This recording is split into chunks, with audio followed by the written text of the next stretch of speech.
Buen día a todos.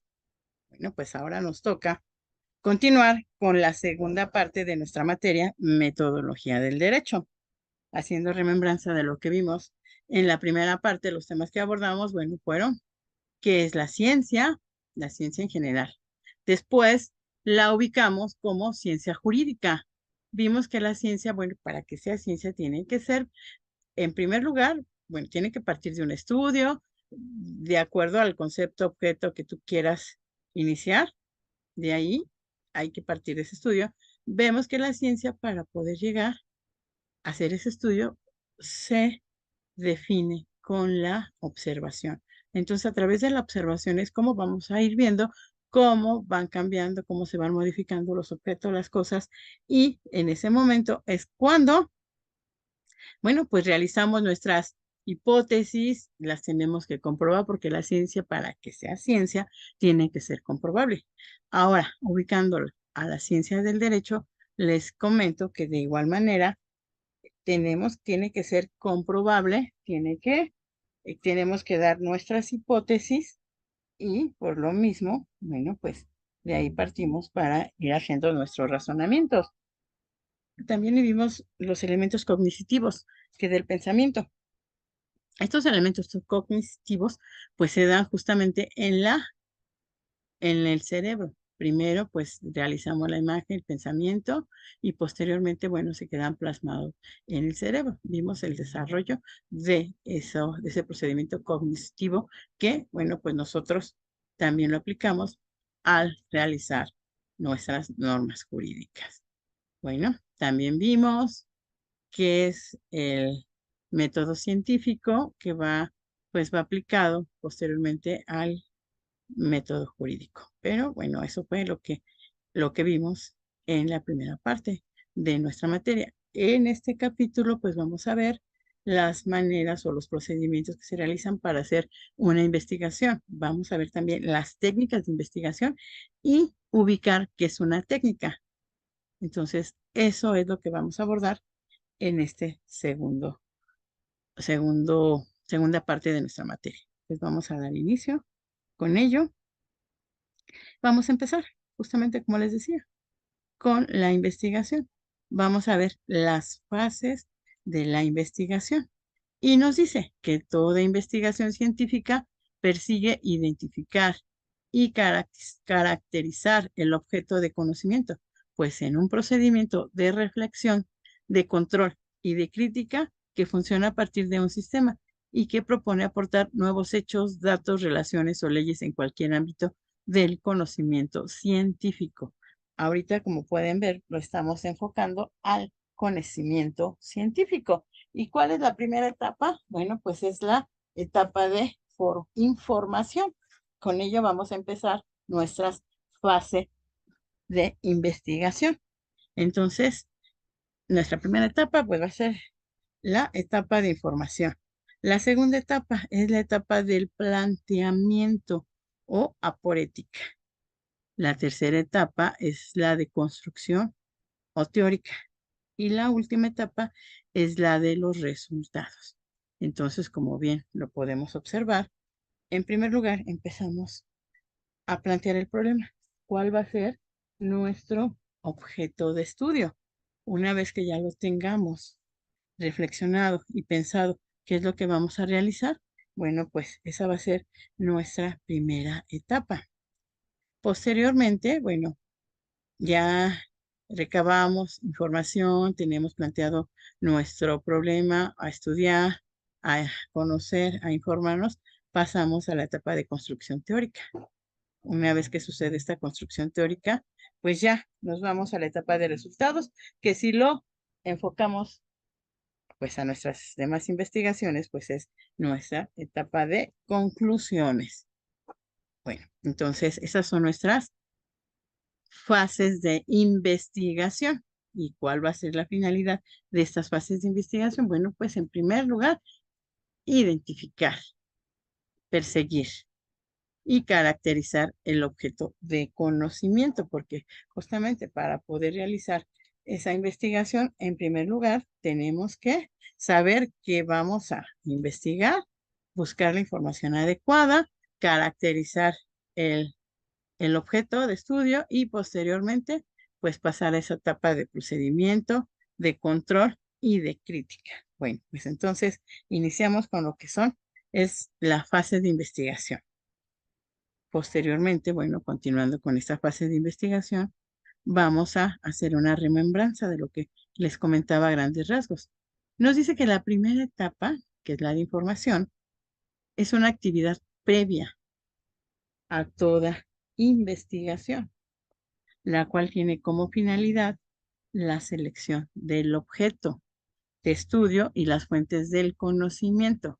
La segunda, en cambio, tiene la relación con el planteamiento del problema identificado para el desarrollo de la investigación, así como la formulación de la hipótesis. Y la tercera tiene que ver con la construcción teórica y la ejecución. Y la cuarta, bueno, pues se refiere a la comunicación de resultados.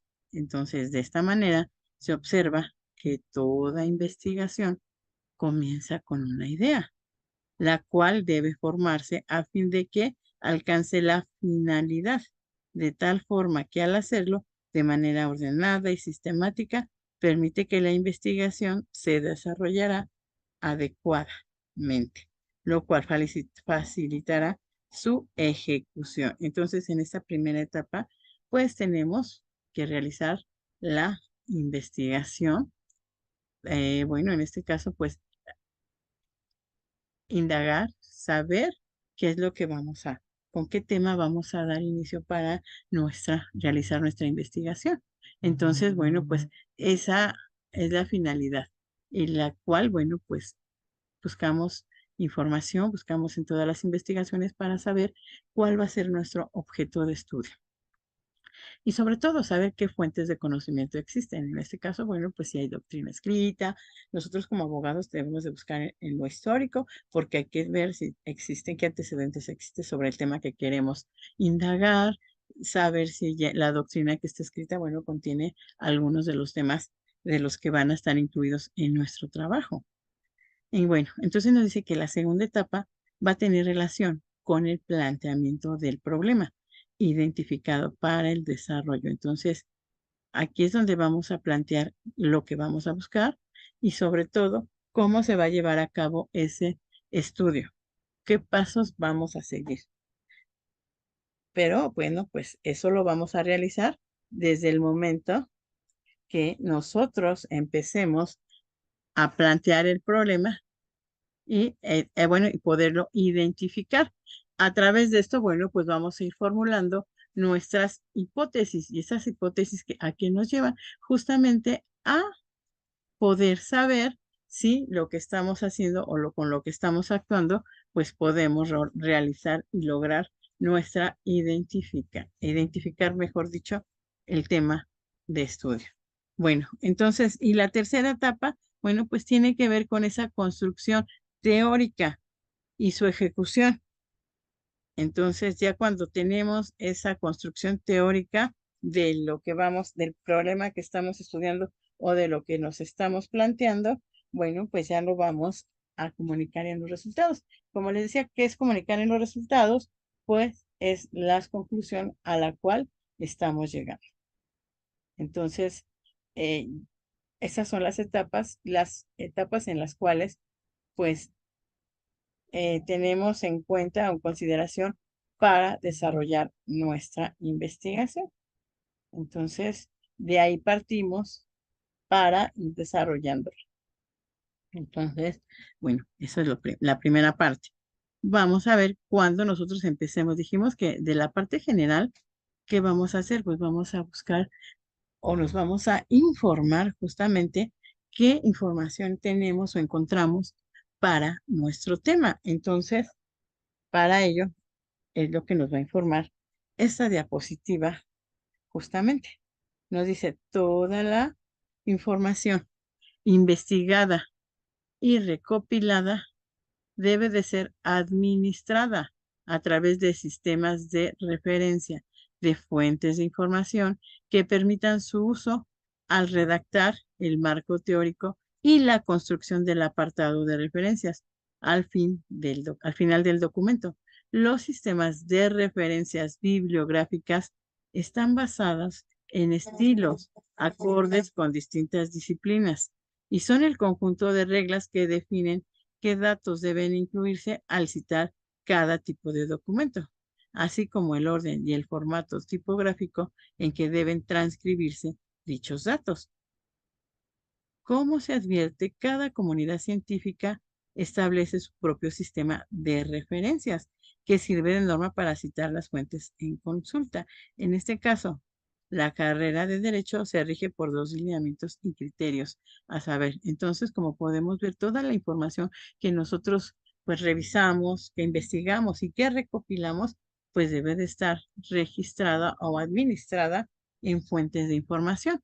¿Eso para qué nos sirve? Bueno, para poder redactar en un inicio el marco teórico y que de ahí vamos a partir para la construcción de nuestras referencias que van a ir al final de nuestro documento. Entonces, esas referencias bibliográficas pues van a estar basados de acuerdo a las disciplinas. En nuestro caso, pues va basado en la disciplina que es la materia de derecho y bueno, por ende, con las diferentes doctrinas en las cuales nosotros estemos enfocando nuestro objeto de estudio. Entonces, de ahí partimos para realizar esos criterios editoriales. Y como les digo, cada materia, pues sí es importante que realicemos esta referencia y saber en dónde se encuentra basado nuestra información.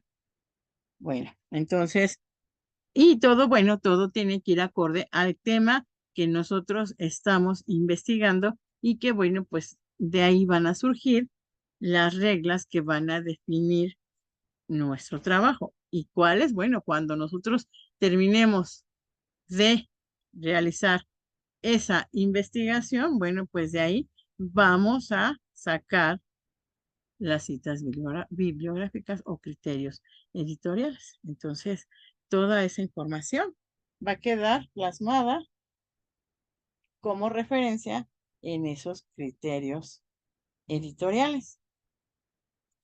Muy bien. Bueno, entonces continuamos con esta materia. Espero que, pues si no se encuentre confuso esta situación, pero bueno, todos cuando estamos enfocados, no realizamos nuestro trabajo pues en diferentes fuentes, no solamente pues en un solo libro nos basamos. Acuérdense que nuestra carrera es netamente doctrinaria, por lo tanto pues sabemos que nuestra información la vamos a encontrar en diferentes libros. Para ello, bueno, los vamos a consultar, vamos a pues a tomarlo como fuentes y al final, bueno, vamos a tener que hacer mención de la información que estamos obteniendo. Bueno, entonces, esto es muy importante. Esas referencias bibliográficas mismas que van a ir plasmadas en todo trabajo que tú realices, en todo trabajo de investigación. Bueno, entonces, continuamos.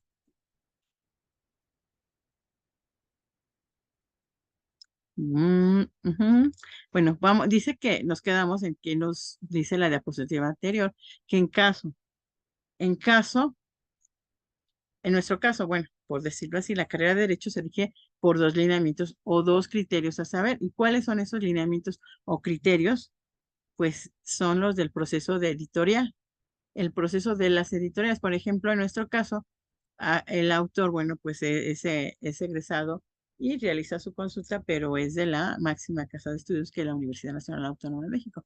Entonces, el ejemplo que nos da, esos criterios del proceso editorial, pues se refieren o van de acuerdo al Instituto de Investigaciones Jurídicas de la UNAM. Es así tenemos que realizar nosotros. Dependiendo la fuente en la cual estemos basando nuestro trabajo, bueno, es conforme a eso lo que vamos a señalar. Aquí el autor nos dice cómo tiene que ir ese proceso editorial, pone Instituto de Investigaciones Jurídicas, UNAM. Entonces vamos a poner eso, lineamientos y criterios del proceso editorial del Instituto de Investigaciones Jurídicas de la UNAM. Dependiendo de la editorial, a lo mejor puede ser criterios de investigaciones, bueno, pues podemos poner editorial Porrúa. Independientemente de la editorial, es la que se tiene que hacer el nombramiento en nuestro trabajo. Los lineamientos editoriales para la Facultad de Derecho. O sea, aquí, por ejemplo, también la información que obtiene este autor, bueno, pues son de la editorial de la Facultad de Derecho, que es la que, bueno, de donde se extrajo la información. Entonces es lo que se tiene que hacer notar. La ley de propiedad intelectual exige que se indique siempre la fuente en la que aparecerán todos los datos que identifiquen correctamente esa obra. Editorial. Aquí el ejemplo de la editorial ISB y fecha de publicación y nombre del autor de la obra utilizada. En caso de que forma parte de una colección, especificar también el número de volumen y fascículo, independientemente del criterio que se elija. Debe tenerse presente que la debida citación de las fuentes en consulta son elementos indispensables en la investigación, las cuales le darán validez a la misma, pues de forma contraria podría ser tomado como plagio. Entonces nosotros, como les decía y les reitero, en toda investigación que planteemos, realicemos, pues debe de ponerse de dónde estamos obteniendo esa información, de dónde la estamos obteniendo. Si es de determinada editorial, de determinado autor y sobre todo la página en la cual del libro que estamos en consulta obtenemos la información del autor. Entonces sí es muy importante poner la fecha de publicación al igual que la editorial. Obviamente, como les decía, el nombre del autor. Hay que poner qué obra estamos utilizando. Para ello, bueno, pues en el título del libro, pues lo podemos obtener. Eh, Y posteriormente, bueno, pues en el título del libro y luego abrimos, ya ven que se encuentra pues las dedicatorias del autor, ahí viene el nombre del autor. De ahí podemos obtener la otra información. También en esa misma hoja, en la primera hoja, viene si pertenece a una colección o no. Y bueno, pues si fuese el caso que estamos compartiendo información de una colección, bueno, pues en este caso vamos a especificar el volumen y el fascículo en el cual, bueno, pues está plasmada la información. Nos dice que además, bueno, pues es importantísimo tener la citación de las fuentes en consulta, dado que, bueno, pues son indispensables para nuestra investigación. Y esto, pues, ¿qué le va a dar? Le va a dar validez, porque dicen que si no se pone esto, nosotros no decimos de dónde obtenemos esta información, bueno, pues se ha tomado como plagio. Entonces es importante que nosotros hagamos referencia de dónde estamos obteniendo esa información. ¿Para qué? Para que le dé validez a lo que es a nuestro trabajo y no se vea como un plagio.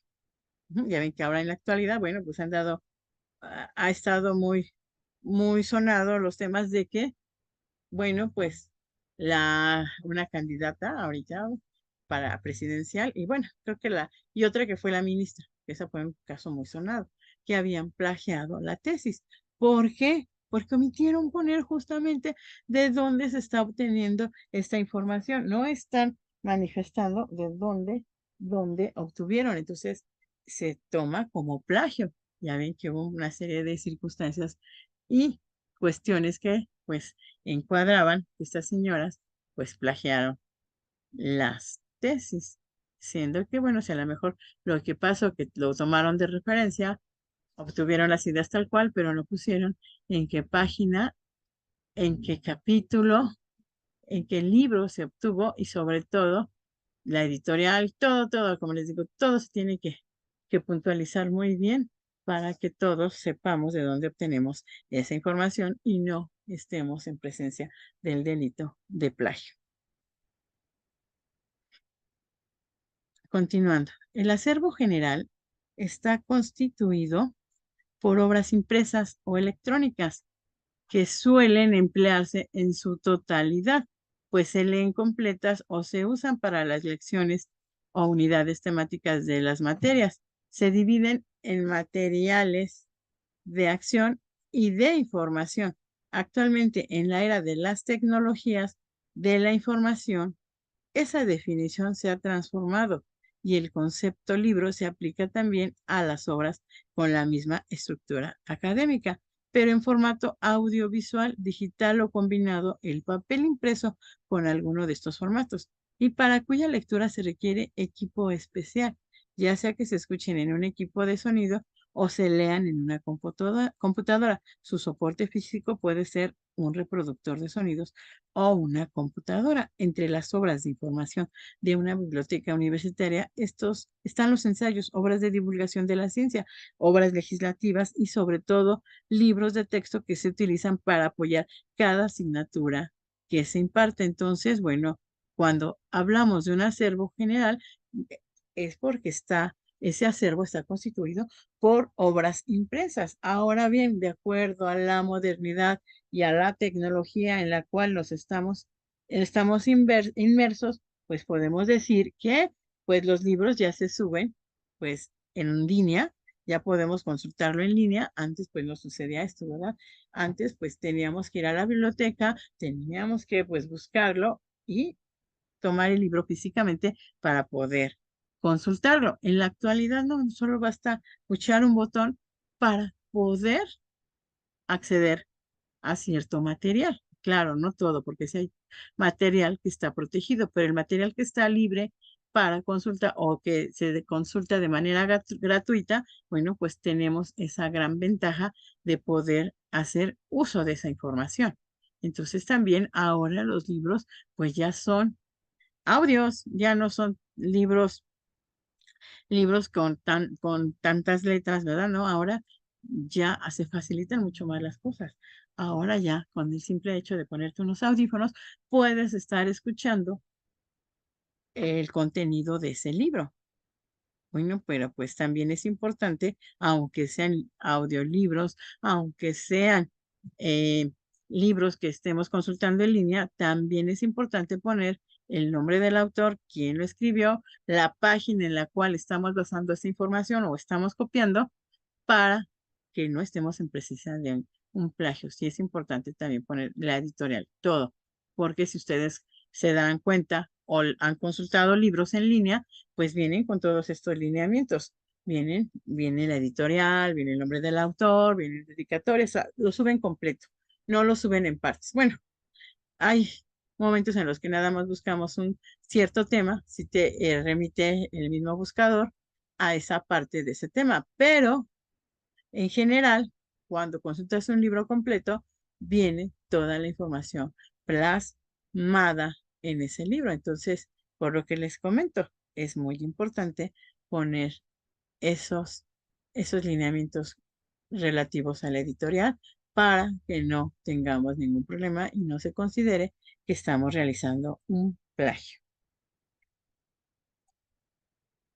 Bueno, pero también nosotros, como abogados, acuérdense que también hay revistas que toman o tienen temas relevantes a nuestra carrera. Entonces, existe un sistema de clasificación de revistas mexicanas de ciencia y tecnología 2018, gestionando por el CONACYT.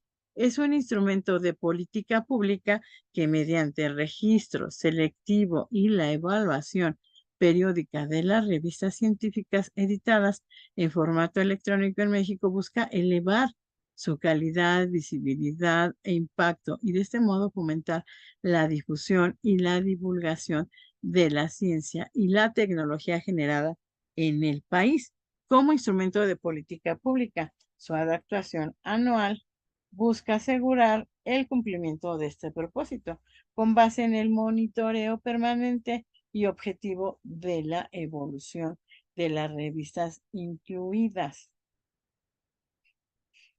en la introducción de sistemas. Por ello, la versión 2018 del manual que reemplaza la versión anterior a la anterior clarifica algunos aspectos abordados en la edición de 2017. Entonces, esta clasificación de revistas, bueno, son específicamente de revistas de ciencia y tecnología. Y esas, bueno, pues están gestionadas por el CONACYT desde el 2018.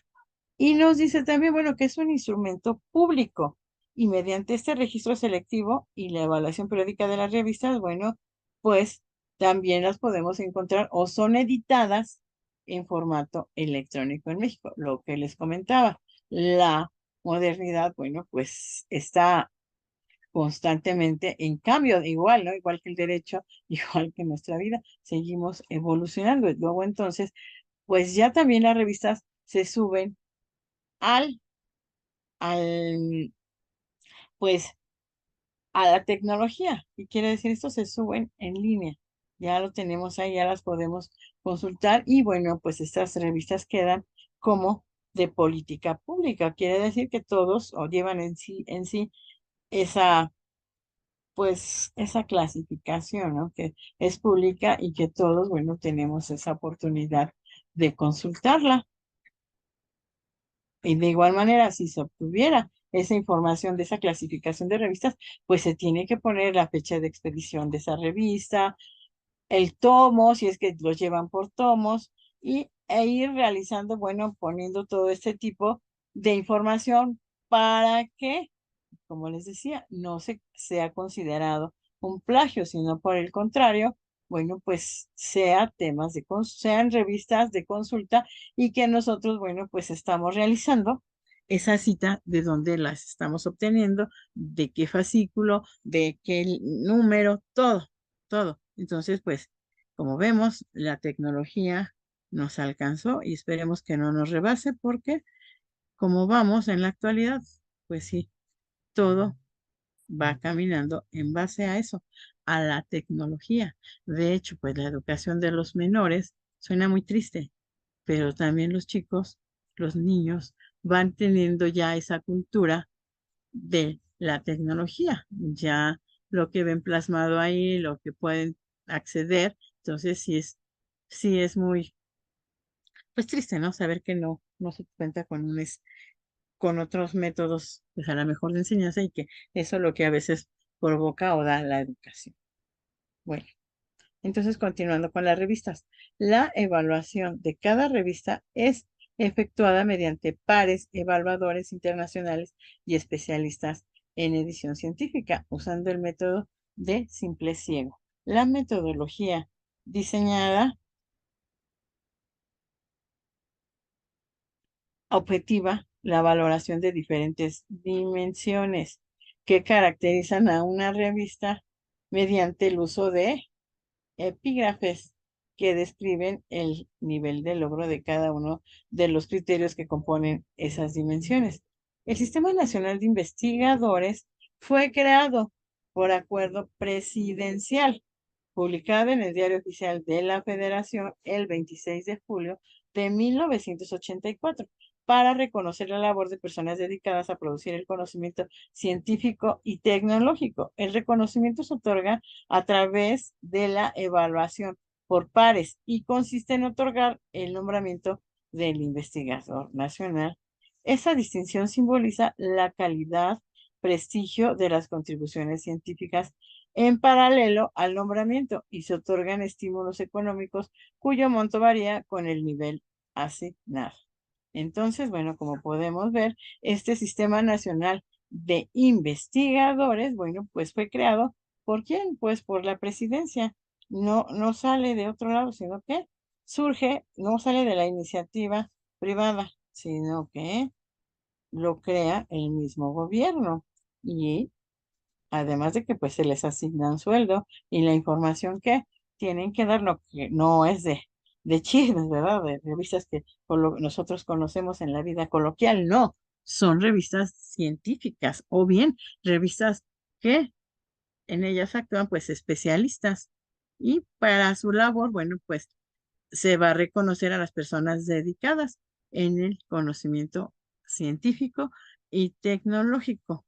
Entonces, ese reconocimiento pues va a ser otorgado por este Sistema Nacional de Investigadores para que podamos darnos cuenta, bueno, que también existe ese Sistema Nacional.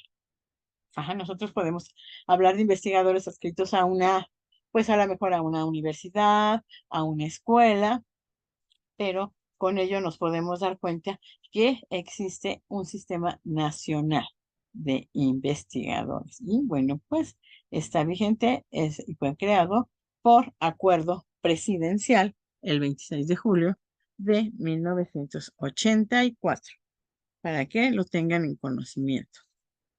Bueno, el CNI tiene por objeto promover, fortalecer a través de la evaluación, la calidad de investigación científica y tecnológica, la innovación que se produce en el país.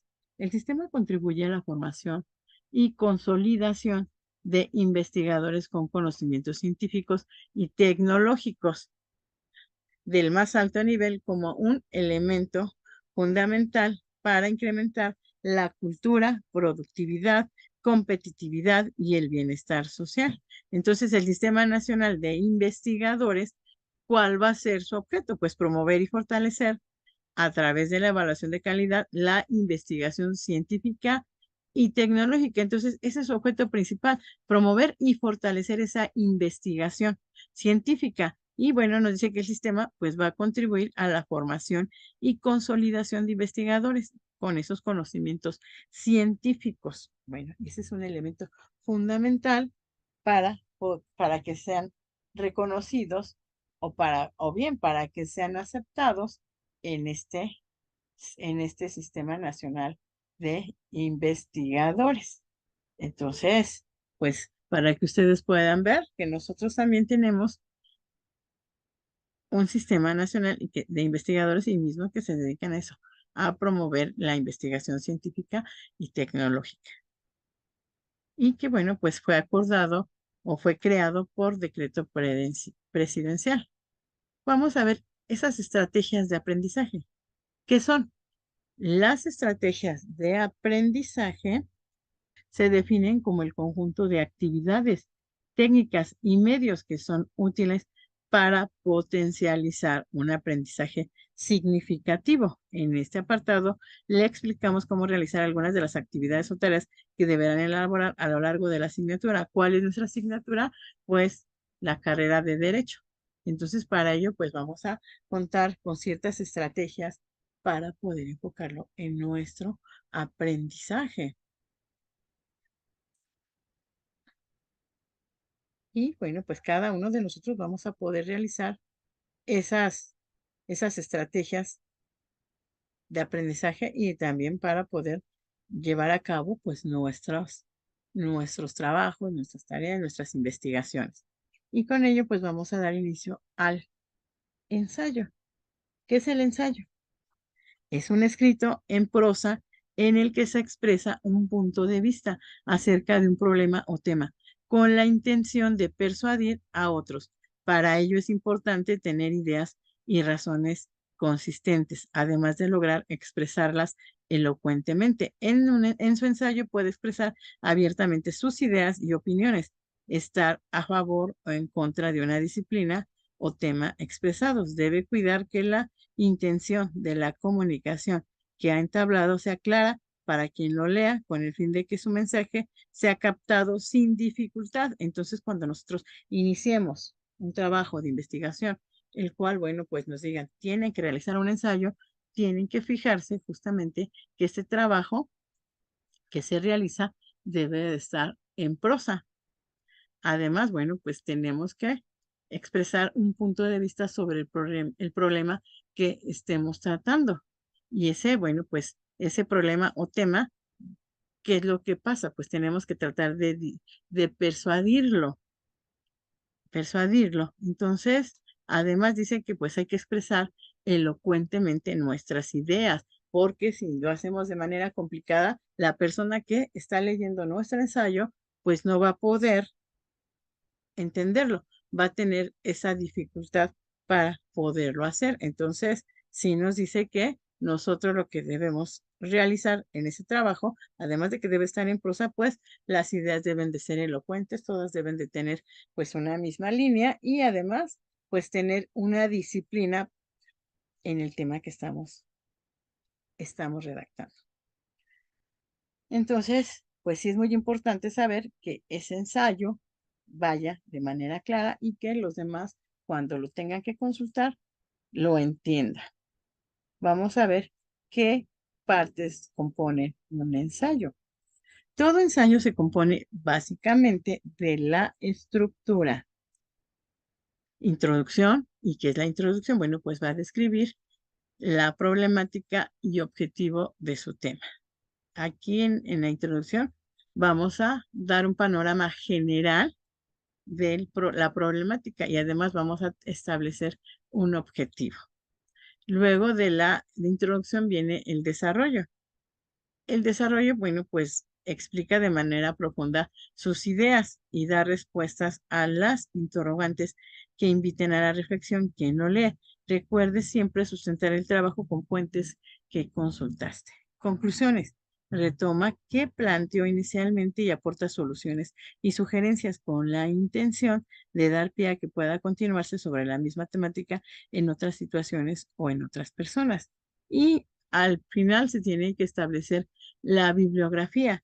Y en esta bibliografía, bueno, pues vamos a indicar las fuentes de consulta que sirvieron para recabar la información y sustentar la propuesta. Entonces, este ensayo se va a componer de esas 4 partes: introducción, desarrollo, conclusiones y bibliografía. Es muy importante, recuerden, como lo vimos en los criterios editoriales, es muy importante siempre poner la bibliografía, porque de esta manera pues vamos a lograr, bueno, el que esté consultando van a saber que las fuentes de las cuales estamos obteniendo la información y que ellos pueden en determinado momento consultar. Entonces, estos son los 4 puntos esenciales o 4 elementos en los cuales se desarrolla ese ensayo. La introducción, desarrollo, conclusiones y bibliografía. Y luego entonces, nada más retomando el tema de, bueno, para poder explicar qué es el desarrollo, bueno, pues vamos a anotar las ideas profundas, van a ir las interrogantes y, bueno, obviamente las respuestas. Tenemos que hacer esa reflexión y, como les decía, al final siempre mantener o manifestar cuáles son las fuentes que consultamos a través de qué, de nuestra bibliografía. Entonces, cuando hagan o realicen un trabajo de investigación y que se les pide un ensayo, pues estos son los elementos que debemos tomar en cuenta para realizarlo. Bueno, ahora vamos con otra manera de realizar una investigación o realizar un trabajo tarea. Es el resumen. ¿Y qué es el resumen? Es la forma abreviada de un texto original al que no se le ha agregado nuevas ideas. Representa en forma objetiva, pero más acotada, los contenidos de un texto o escrito en particular. El resumen se deriva de la lectura de comprensión y constituye una redacción escrita a partir de la identificación de las ideas principales de un texto, respetando las ideas del autor.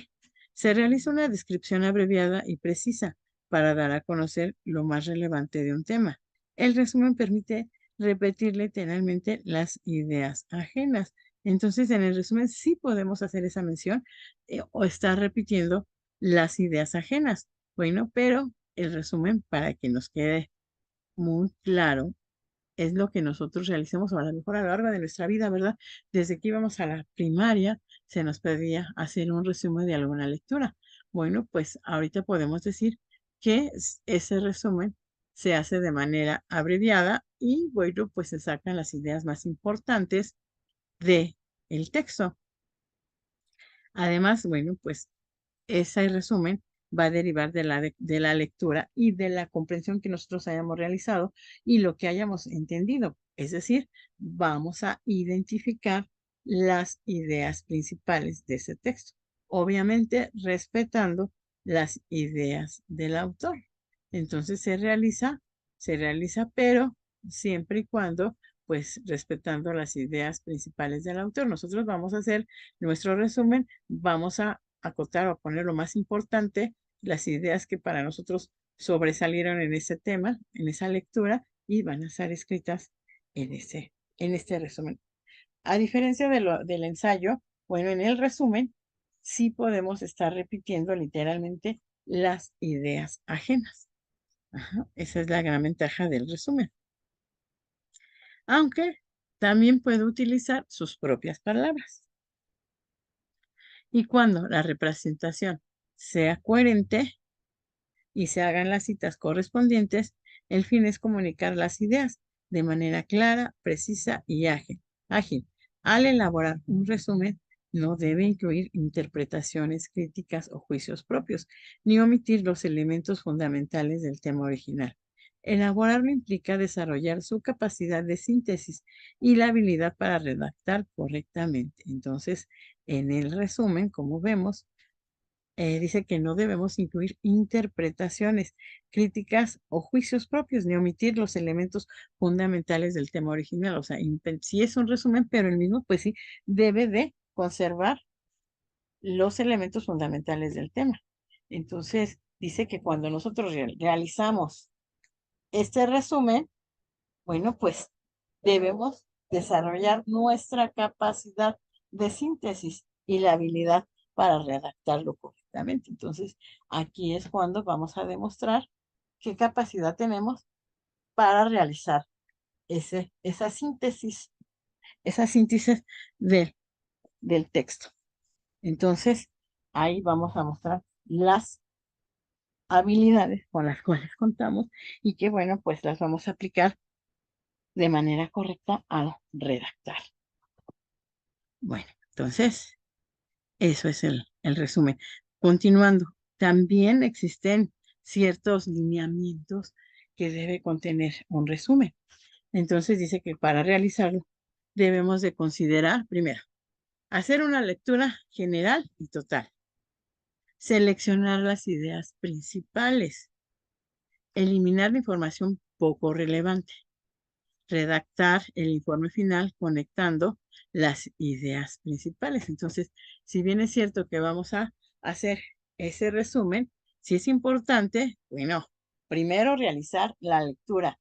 Primero la leemos de manera general. No vamos a estar leyéndola por partes, sino que se tiene que hacer y tomar en consideración que debe ser una lectura general. De ahí, bueno, pues vamos a ir subrayando o vamos a ir no sé, resaltando las ideas principales. Posteriormente, bueno, nos dice que vamos a eliminar la información poco relevante, la que veamos, como nosotros podemos decir en la vida coloquial que es baja, bueno, pues vamos a ir eliminando esa información. Y bueno, al final vamos a ir conectando las ideas principales. Vamos a ir haciendo nuestra redacción, pero conectando con las ideas principales. Y de esta manera es como podemos elaborar un resumen. Sí, es un poco complicado, ¿verdad? A lo mejor, porque nosotros cuando lo hacemos, pues no sabíamos que teníamos que, a lo mejor, seleccionar esas ideas principales. Y que esas ideas principales pues van a ir conectándose. Entonces, sí es muy importante que, pues, como les digo, vayamos rayando, vayamos, vayamos resaltando esas ideas importantes para que nosotros podamos realizar nuestro resumen. ¿Ok? Bueno, eso es algo, como les decía,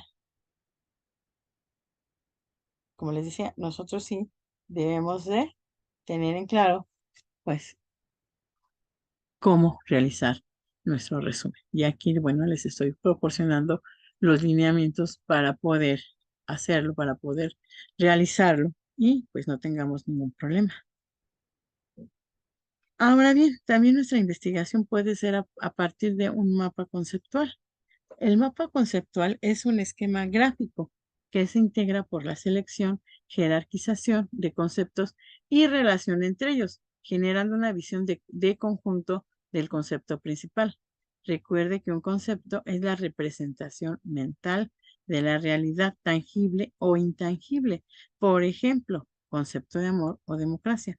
Para elaborar un mapa conceptual, ¿qué es lo que debemos hacer? Al igual que el resumen, pues debemos de identificar los conceptos con los que vamos a trabajar. Y bueno, pues en esto vamos a ir estableciendo niveles de jerarquización. La idea principal, como podemos ver, o bien observar del lado derecho, pues la idea principal es la que encabeza. De ahí, pues van saliendo brazos en los cuales, bueno, van a ir las ideas secundarias. Y de ahí, bueno, pues va bajando la jerarquización de la información. Entonces, nuestro mapa conceptual se va a integrar por la jerarquización. En primer lugar, por el concepto que es nuestro tema de investigación y posteriormente por los conceptos que van a derivar de este tema. Entonces, como bien lo decimos, es una representación mental. Y bueno, para elaborar este mapa conceptual, en primer lugar nos dice, hay que identificar los conceptos con los que vamos a trabajar, estableciendo esos niveles de análisis, como ya les digo. Se hace de manera jerarquizada, hasta arriba la idea principal y hacia abajo los conceptos. Nos dice que pues hay que establecer niveles de análisis y la relación que va a existir entre los conceptos.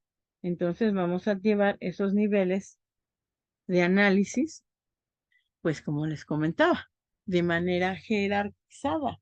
Es decir, primeramente la idea principal y de ahí pues van a ir bajando los conceptos de acuerdo al, pues al estudio. Entonces, en primer lugar nos dice, vamos a establecer niveles de análisis y la relación entre los conceptos. Luego los vamos a ordenar de lo abstracto y general al más concreto y específico, situando los conceptos en el diagrama. Coloque conectores para enlazar los conceptos. Estos son muy importantes, pues en ellos se comprueba si comprendió el tema y bueno, pues hay que ver justamente, como decimos, hay que aquí, en el resumen, también sacamos las ideas más importantes, solamente que aquí las vamos a ir plasmando y las vamos a ir relacionando con los brazos que van bajando de esa jerarquización. Por lo tanto, los vamos a enlazar.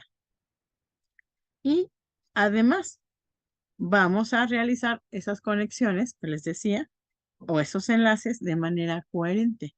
Si yo hablo de democracia, puedo poner a lo mejor en la parte de abajo, mi primer tema de investigación va a ser la democracia.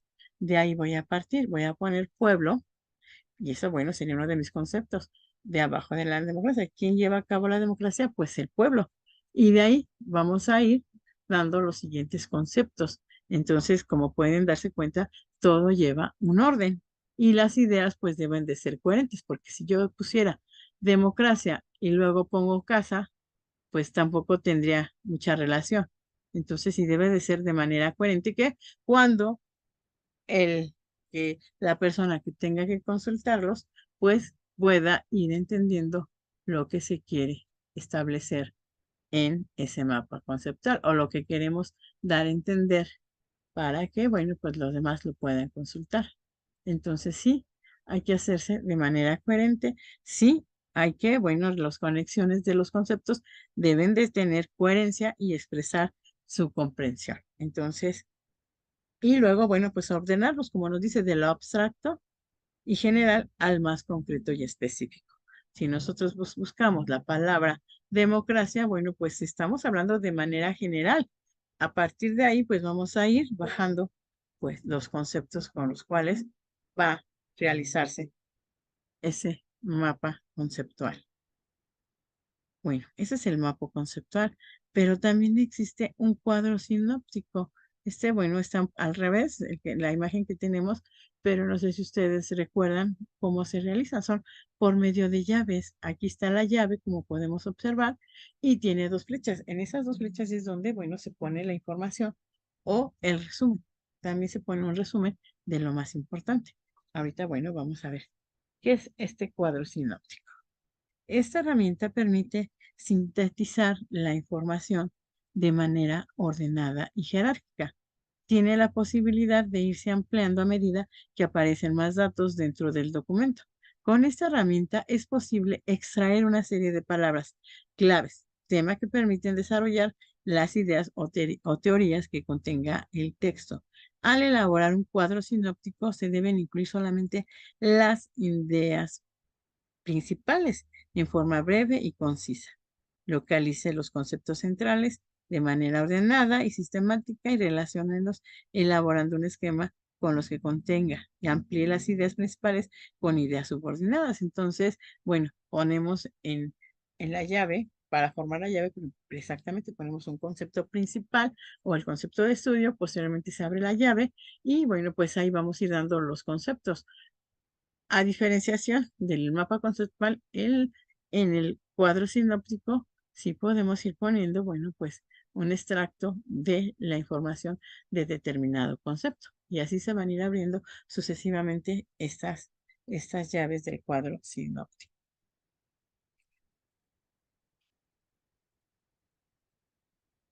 Entonces, bueno, para que nosotros podamos elaborar un cuadro sinóptico, pues nos dice que debemos de tomar en consideración lo siguiente, que es lo que teníamos que tener en consideración, que es lo que debemos saber.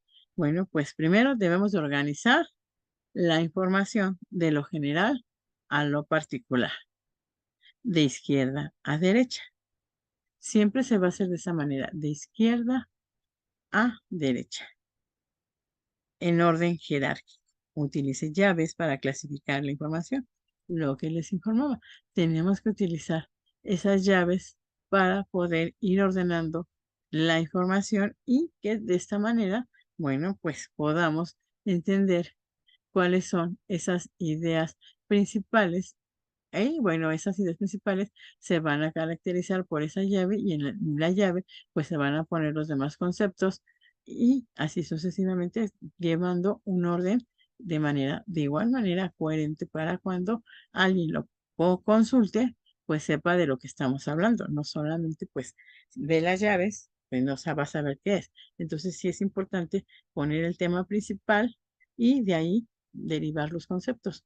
Entonces, el tema principal se pone del lado izquierdo y se abre la llave y de ahí a partir se ponen los conceptos. Y a lo mejor dentro de ese concepto lleva más información. Bueno, donde está el concepto se vuelve a abrir otra llave y se pone nuevamente pues la información relevante. Por lo que podemos ver, el modo de utilizar el cuadro sinóptico se va a realizar a través de llaves y de esta manera, bueno, pues vamos a poder clasificar la información. La información que, bueno, pues cuando sea estudiada, cuando sea consultada por otra persona, encuentre esa coherencia. También es como todo. Siempre hay que poner las ideas principales de manera coherente que cuando lo consulten, pues no tengan pie a tener dudas, sino que todo vaya pues de la misma, de la mano, ¿verdad? Que no encontremos pues alguna duda en la consulta de esta información. Bueno, entonces eso es el cuadro sinóptico, pero también existe un cuadro comparativo. También es un cuadro, si se dan cuenta. Cuadro comparativo nos dice que es utilizado para organizar, sistematizar la información. Está formado por un número variable de columnas en las que lee la información en forma vertical y se establece la comparación entre los elementos de esta. Con esta herramienta se pueden identificar semejanzas y diferencias entre dos o más objetos o eventos para llegar a una conclusión. Facilita la organización de las ideas trascendentales secundarias de una manera temática. Entonces, este cuadro comparativo, pues, como bien nos lo dice, nos ayuda a eso, a encontrar las semejanzas, a encontrar las diferencias de cada concepto que estamos estableciendo o de cada concepto que es motivo de estudio. Luego, entonces, sí es muy importante también para la realización de la investigación. Y esto, bueno, como podemos observar, puede hacerse de manera ordenada. y nos ahorra el trabajo, bueno, pues a lo mejor de poder establecerlo en otra, pues en otro lado. Aquí en este cuadro comparativo, pues aquí sí tenemos la opción de en el mismo cuadro ir poniendo de manera, pues también simplificada las diferencias y las semejanzas que tienen determinados conceptos en los cuales pues estamos enfocando nuestro estudio. Entonces, eso es un cuadro comparativo. Y también requiere pues de ciertos lineamientos para poderlo realizar. Primero dice, vamos a identificar los elementos que se compararán. Posteriormente vamos a identificar las características de cada objeto o evento. Y bueno, pues ya vamos a ir anotando las semejanzas y diferencias de los elementos comparados. Y al final, bueno, pues también vamos a elaborar conclusiones, ¿sí? Si bien es cierto, como estamos viendo en, en la imagen de lado derecho, bueno, podemos observar que va de manera vertical. En los cuadritos, bueno, vamos en los cuadros que están del lado izquierdo, bueno, pues vamos a ir poniendo el concepto por el cual se está estudiando. Posteriormente, bueno, arriba vamos a poner las semejanzas, las diferencias que existen y al final vamos a dar esa conclusión de lo que pues nosotros estamos viendo o lo que estamos realizando en el cuadro sinóptico y que bueno, estamos comparando. Por eso se llama cuadro comparativo porque vamos a compararlo con los demás objetos. Entonces, para que lo tengamos en cuenta, que también es muy útil para la realización de la búsqueda o del estudio de los diferentes temas. Eso también es una herramienta que nos puede servir como estudiantes del derecho o bien en nuestra vida profesional. A lo mejor para un tema de investigación que estemos realizando, también es muy importante saber que algún concepto estamos utilizando, que ese concepto, bueno, poderlo comparar con los demás y poder establecer esas diferencias, poder establecer esas similitudes que tiene. Entonces, sí es muy importante y nos sirve como herramienta de trabajo ese cuadro comparativo. Bueno, pero también podemos acudir a qué? A los cuestionarios durante toda nuestra vida escolarizada o bien de estudiantes. Sabemos que, pues, algunos o la mayoría de nosotros trabajamos con cuadros sinópticos. ¿Y qué son los cuadros sinópticos? Bueno, pues aquí nos dice, es un instrumento de investigación apoyado en preguntas de carácter abierto para dar libertad al estudiante para redactar.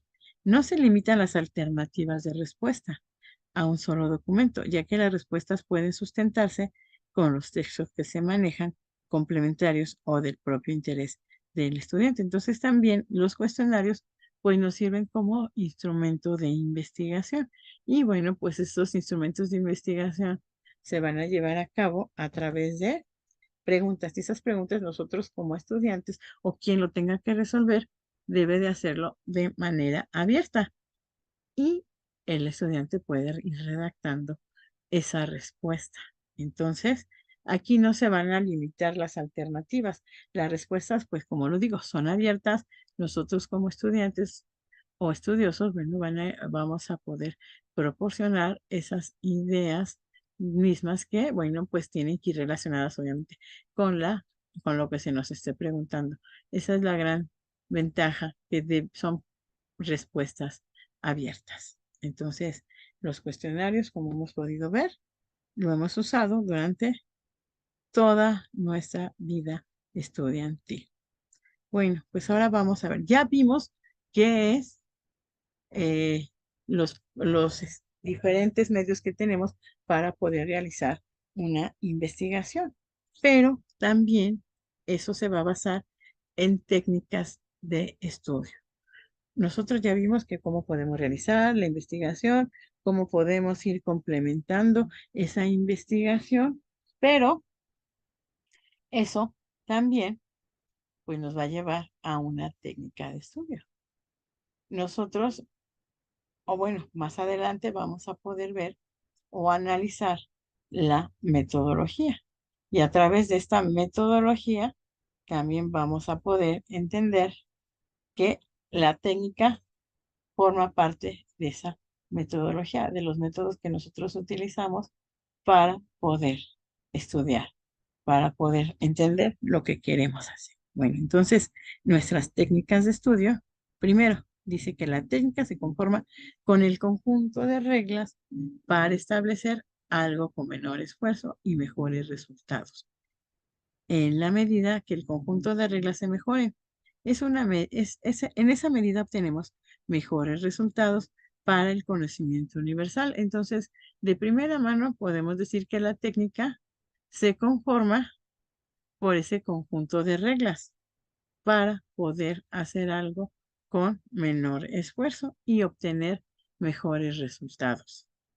Bueno, y entonces dice que en base a esas técnicas o esas reglas que nosotros nos establezcamos para realizar una investigación, bueno, pues vamos a obtener los mejores resultados con el menor esfuerzo.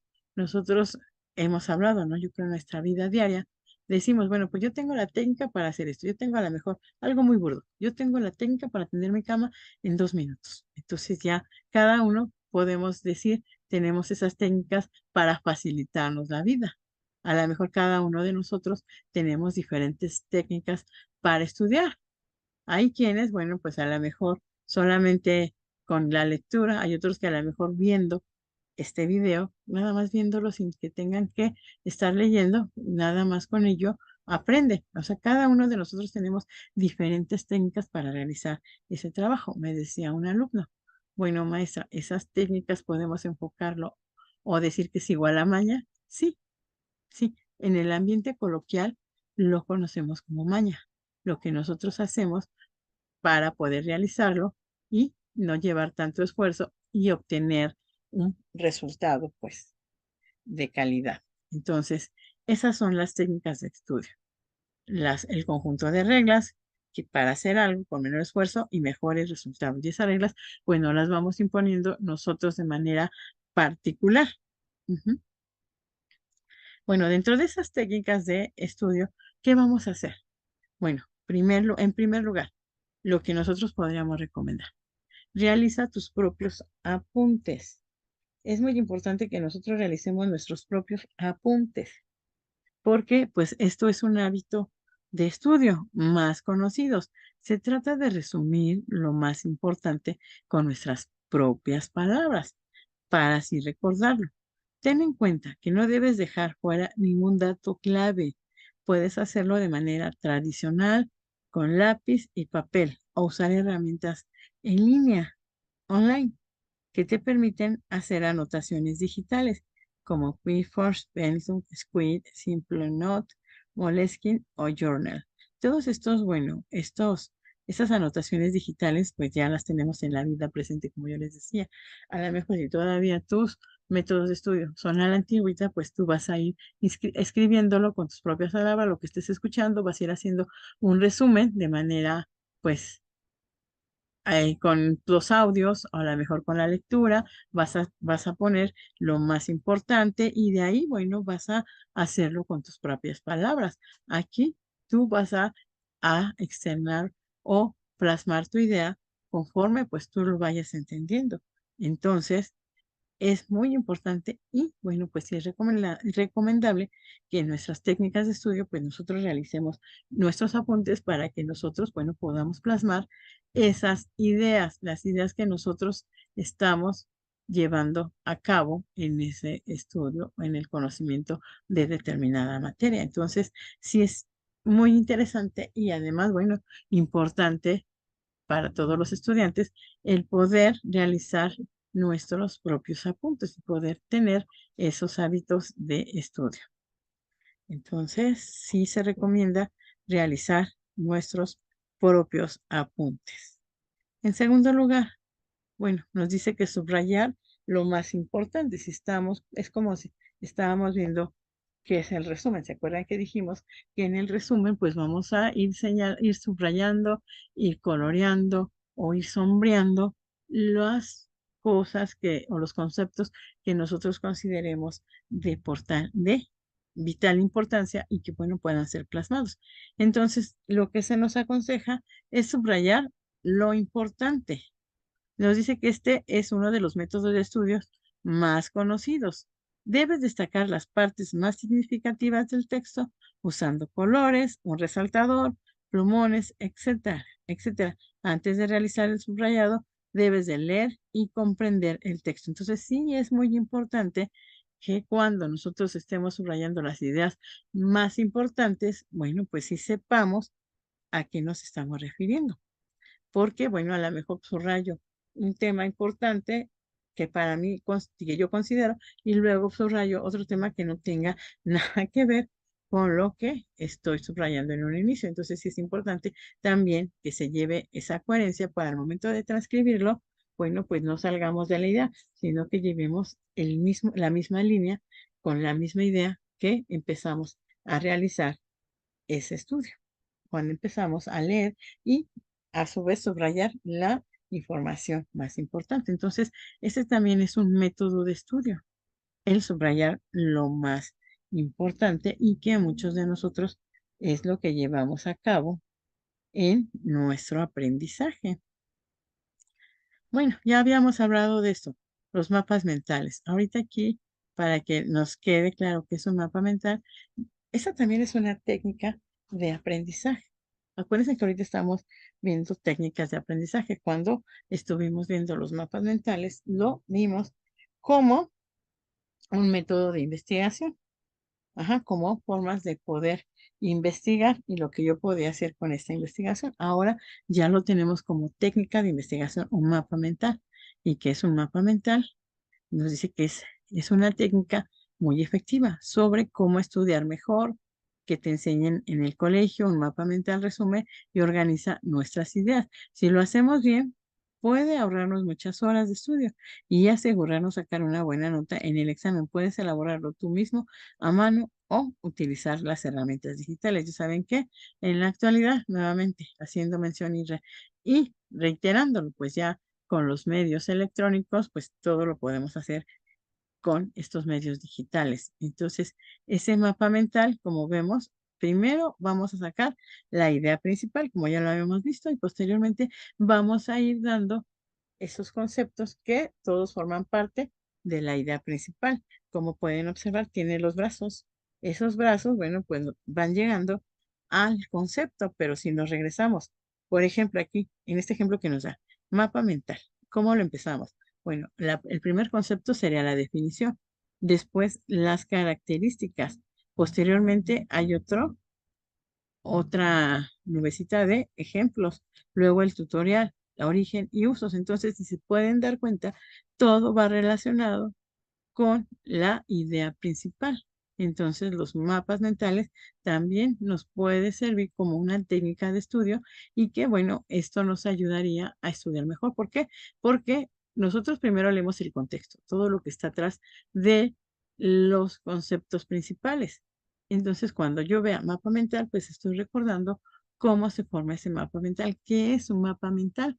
Y al dar los conceptos, bueno, pues ahí ya voy a acordarme cuál es su definición, qué características debe de llevar, los ejemplos que se pueden poner, el tutorial, el origen, usos, o sea, y en nuestros temas que nosotros estamos investigando, pues van de esa manera igual.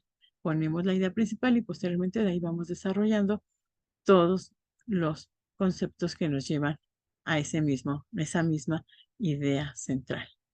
Entonces, es muy importante que también lo tengamos en consideración como técnica de estudio.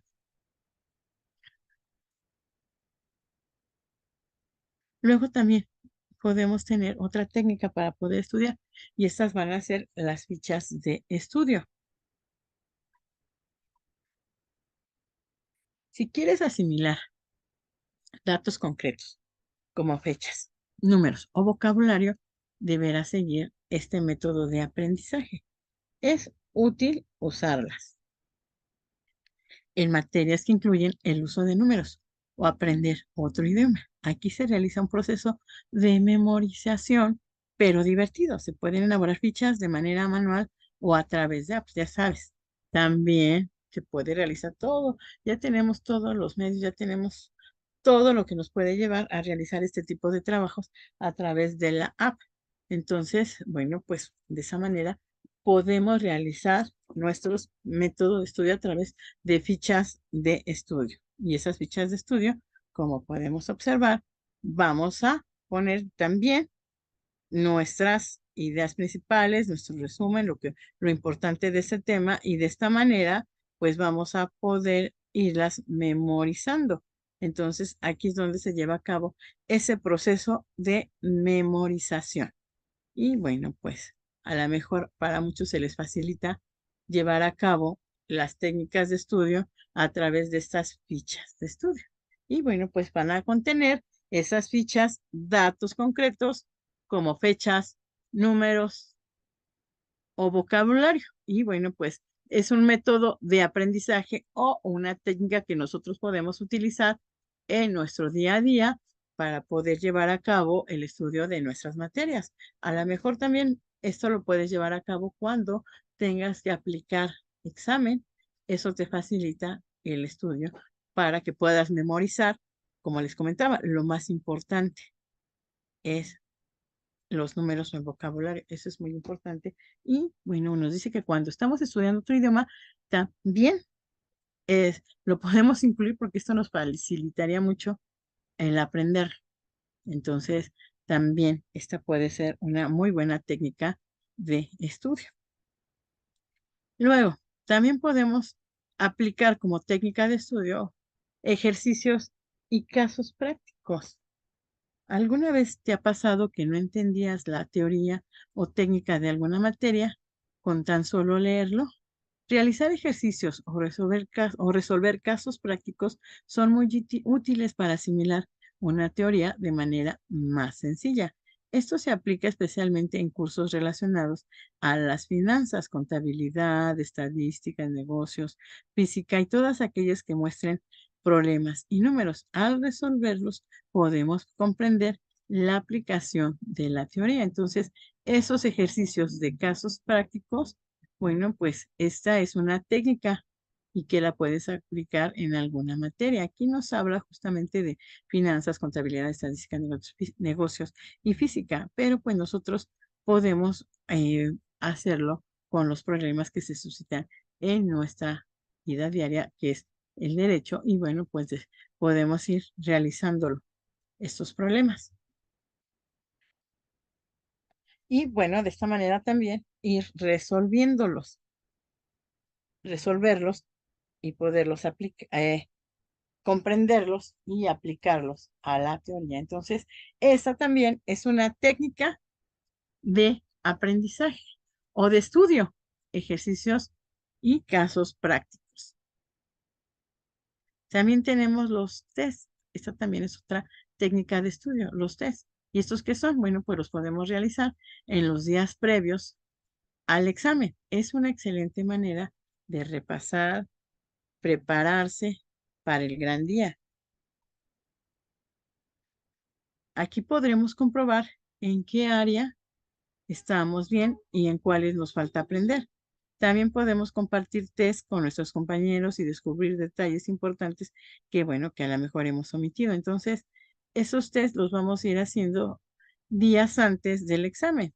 Entonces, vamos a ir repasando, vamos a ir preparando para, pues, cuando llegue el gran día, que es el día en el cual se va a realizar el examen, nosotros, bueno, pues ya hemos ido o hemos estado realizando pues un estudio.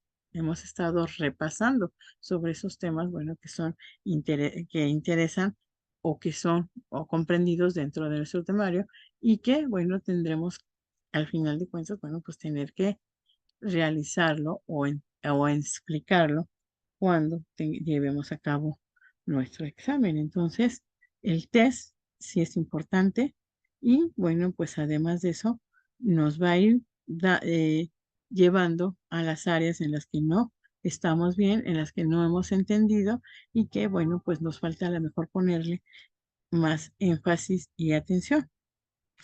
Además, bueno, nos dice que estos test los podemos compartir. con nuestros compañeros y a lo mejor de esta manera, cuando se compartan, van a ir saliendo pues esos detalles importantes que a lo mejor no nos dimos cuenta y que se nos olvidó plasmarlos.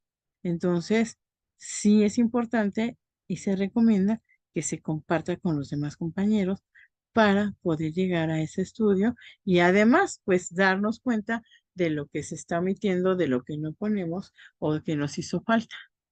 Bueno, entonces, estos test, de manera resumida, podemos decirlo, que es lo que nosotros vamos repasando, lo que nos vamos preparando con el día a día, con las clases que se van teniendo de manera, pues, cotidiana y que nosotros podemos, pues, ir acordando, ir anotando lo que vimos un día, lo que vimos el otro y que bueno, pues esto nos sirve para ir reforzando nuestros conocimientos y de esta manera saber si estamos actuando pues, de manera correcta en lo que estamos estudiando o bien si nos hace falta pues aprender otras cosas y las cuales, bueno, pues no nos habíamos dado cuenta y que son importantes que también las conozcamos. Entonces, también aquí nos dan pues esa opción de que se puedan compartir con los compañeros. ¿Para qué? Pues para que de esta manera podamos ver si nos falta alguna información, no la tenemos presente, o bien si esa información eh, pues a lo mejor no la tenemos contemplada y que a lo mejor otro compañero sí la tiene y que pues no la podemos ir transmitiendo para ir logrando tener la información completa. Entonces, bueno, otra técnica de estudio que se recomienda son los test con T al final. Entonces, ahora también otra técnica de estudio, bueno, pues son los métodos basados en imágenes. El método para memorizar con dibujos consiste en utilizar tus propios dibujos para representar de forma visual tus ideas. Las imágenes creadas deben ser incorporadas como imágenes mentales que guiarán el recuerdo de los elementos que expresan y pueden ser la representación figurada para ideas concretas. El corazón bueno, aquí dentro de los ejemplos que se nos da, el corazón, ¿cómo lo representamos? Pues, ¿cómo lo dibujamos esquemáticamente? Aquí, bueno, pues si tú haces ese dibujo, pues inmediatamente vas a remitirte al concepto en el cual, bueno, pues tú ya habías estudiado, tú ya nada más con ver la figura, sabes de lo que se está hablando. Además, nos dice que debe de existir una relación semántica para las ideas abstractas. Defensa se puede representar en un escudo. La semejanza lingüística. Bueno, ¿cuál sería esa semejanza? Una taza que representa dibujando una taza. Esa, bueno, podría ser una semejanza lingüística. Y la relación por asociación libre o espontánea. Entonces, primeramente, para poder llevar a cabo esas técnicas de estudio, bueno, pues estamos viendo que podemos enfocarlo a los métodos basados en imágenes. Entonces, podemos ir haciendo dibujos, a lo mejor que nosotros entendamos o representamos determinados conceptos que solamente al vernos, pues nos remontamos a toda la idea que tenemos sobre ese dibujo. Aquí el ejemplo que nos daba, bueno, pues hacemos o realizamos una representación figurada. ¿Y qué es una representación figurada? Bueno, pues a lo mejor hacemos la imagen de un coche. Al momento de nosotros verla, bueno, pues ya vamos a tener la idea de lo que es y cómo lo definimos. Luego, pues hacemos esa relación semántica. Esa relación semántica se hace con las ideas abstractas. Ajá, en este caso, bueno, pues a lo mejor aquí nos dan el ejemplo de poner un escudo y qué es lo que nos representa ese escudo. Entonces, aquí se hace la relación semántica y la semejanza lingüística, bueno, pues a lo mejor ponemos dos objetos iguales. A lo mejor podemos poner una pelota y luego otra pelota. Entonces, ahí existe esa semejanza lingüística. Y bueno, pues eso lo vamos a hacer todo, se va a realizar a través de los dibujos. Y finalmente, bueno, vamos a hacer una relación por asociación, libre o espontánea. Entonces aquí nosotros vamos a poder llevar a cabo pues diferentes dibujos mismos que se van a ir relacionando y lo vamos a hacer nosotros, bien lo decimos, de manera espontánea. Entonces, bueno, esa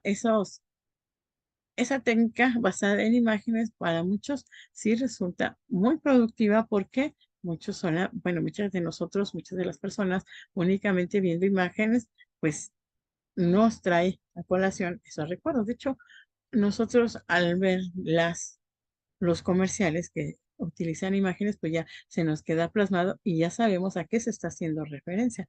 Entonces, esta técnica de estudio sí es apropiada y además, bueno, sí nos ayuda a recordar los temas que estamos investigando, pues a través de las imágenes que vamos plasmando. Entonces, también es recomendada esta técnica de estudio.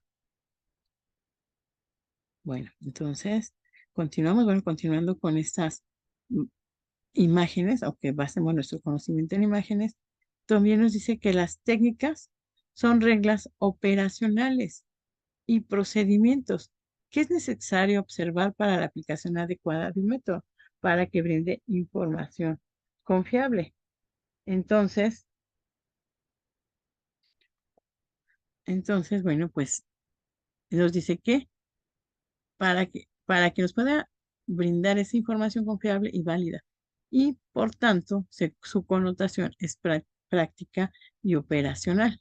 Verbigratia es metódica a través de la cual se confecciona la ficha y se resume lo que está en las fuentes o las pautas para crear el rapport necesario entre el entrevistador y el entrevistado. Mantener en todo momento una adecuada disponibilidad del segundo para brindar la información. Entonces, como podemos ver que las técnicas son reglas, como dijimos, son reglas para lograr realizar una investigación con el menor tiempo y con los mejores resultados. Bueno, vemos que también esas técnicas son las reglas, operaciones y procedimientos que vamos a realizar y bueno, que va a ser necesario que se observen para la aplicación adecuada del método. Si recuerdan, les comenté que toda técnica va implícita en un método. O sea, cuando nosotros realizamos esos métodos para nuestra investigación, bueno, pues va a ir implícita con la técnica. Y la técnica, bueno, pues es la que nos va a dar la facilidad de poderlo crear, de poderlo hacer de la manera más rápida y bueno, que los resultados que se obtengan, pues sean los que nosotros esperamos. Y bueno, como les decía, la técnica va aplicada a un método. Siempre van a ir juntas, van a ir de la mano. Y para poderlo hacer, bueno, pues esta técnica nos va a brindar la información confiable y válida. Por tanto, su connotación va a ser práctica y operacional. Es metódica a través de la cual se va confeccionando, pues ya sea una ficha, se resuma y bueno, pues las fuentes donde nosotros vayamos adquiriendo o bien obteniendo esa información. Entonces nos va a dar esas pautas para crear lo necesario entre el entrevistador y el entrevistado. Y bueno, pues nos dice que todo esto en todo momento pues va a tener una adecuada disponibilidad. ¿Eso qué se refiere? Yo que estoy realizando en la entrevista y la otra parte que es la que me la proporciona. Entonces siempre debe haber una comunicación, una disponibilidad para poder llegar a un acuerdo y poder brindar esa información. Entonces, bueno, pues esa también es otra técnica o que se puede aplicar a la metodología. Bueno, entonces, continuando. Eh, continuando con la técnica, podemos decir técnica concretizadora. Se estudian normas o instituciones como productos lingüísticos a nivel textual desde un punto de vista técnico, al margen de otras consideraciones. Es la técnica la forma concreta y directa de aplicar los métodos. Mediante una técnica específica pueden aplicarse varios métodos. Es posible también con varias técnicas aplicar un método. Las técnicas nos permiten combinar los diversos métodos. Entonces, una técnica concretizadora, bueno, pues va a estudiar las normas o instituciones como productos lingüísticos a un nivel textual, desde el punto de vista técnico, al margen de otras consideraciones. Entonces, cuando nosotros utilizamos la técnica, bueno, pues vamos a esas técnicas las vamos a ir aplicando a los métodos. Entonces, puede ser que con una técnica específica pueden aplicarse varios métodos y nosotros establecemos esas técnicas en las cuales, bueno, pues para nosotros se nos facilite el estudio, para que se nos facilite, pues como les decía, hacerlo de manera rápida, de manera eficaz. Bueno, pues nosotros vamos a utilizar esas técnicas que nosotros tenemos implícitas y que, bueno, a lo mejor muchas de esas las hemos ido adquiriendo a través del tiempo, a través de la experiencia. Entonces, sí, podríamos decir que tiene una combinación estas técnicas con con el aprendizaje que tenemos y que, bueno, pues lo adquirimos a través de la experiencia, ajá, con el aprendizaje o empírico. Entonces, recuerden que ese aprendizaje lo obtenemos a través de las diferentes, pues las diferentes experiencias que vamos teniendo en la vida y que, bueno, pues las vamos aplicando. A eso, bueno, pues lo denominaríamos el aprendizaje empírico y que a partir de este aprendizaje empírico vamos a ir creando cada uno de nosotros nuestras propias técnicas y esas técnicas, bueno, pues nos van a ayudar a aplicarse en cualquier método.